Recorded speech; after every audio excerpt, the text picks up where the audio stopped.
નમસ્કાર દર્શક મિત્રો, @ગુજરાતમાં આપનું સ્વાગત છે। આપણે સૌએ માર્ચ મહિનાની શરૂઆતમાં જ માવઠું ભોગવી નાખ્યું। મહિનો શરૂ થતાની સાથે જ રાજ્યના અનેક જગ્યાએ વરસાદી માહોલ જોવા મળ્યો હતો, જેમાં સૌરાષ્ટ્ર, ઉત્તર ગુજરાત સહિતના વિસ્તારોમાં વરસાદ પડતા ખેતરમાં ઊભો પાક નિષ્ફળ ગયો હતો।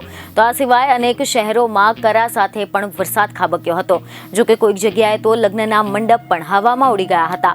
પરંતુ હવે રાજ્યમાં ફરી એકવાર પાછું વાતાવરણમાં પલટાની આગાહી કરવામાં આવી છે અને આગાહી સામે આવતા જ ખેડૂતોના જીવ તાળવે ચોંટી ગયા છે। તમે જણાવી દઈએ કે મીડિયા રિપોર્ટ અનુસાર એવી માહિતી સામે આવી છે કે હવામાન નિષ્ણાંત અંબાલાલ પટેલે એવી આગાહી કરી છે કે આગામી દિવસોમાં કચ્છ તેમજ ઉત્તર ગુજરાતમાં તારીખ 8 થી 11 માર્ચ દરમિયાન વાતાવરણમાં પલટો આવવાની શક્યતા છે, તેમજ પવન અને વાદળછાયા વાતાવરણ રહેવાની પણ શક્યતા છે। તો આની સાથે કમોસમી વરસાદની પણ આગાહી કરવામાં આવી છે।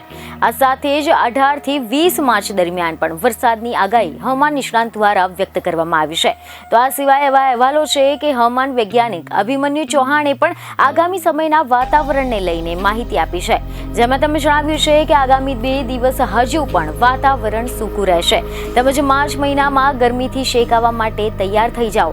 તેમજ આની સાથે અલ નીનોની અસરના કારણે આ વર્ષે ઉનાળો આકરો રહેવાનો છે। આ સાથે રાજ્યમાં લઘુત્તમ તાપમાન 2 થી 3 ડિગ્રી વધવાની શક્યતા છે, તેમજ ઉત્તર દિશામાંથી પવન ફૂંકાશે। માર્ચ મહિનામાં તાપમાન સામાન્ય કરતા વધારે રહેશે।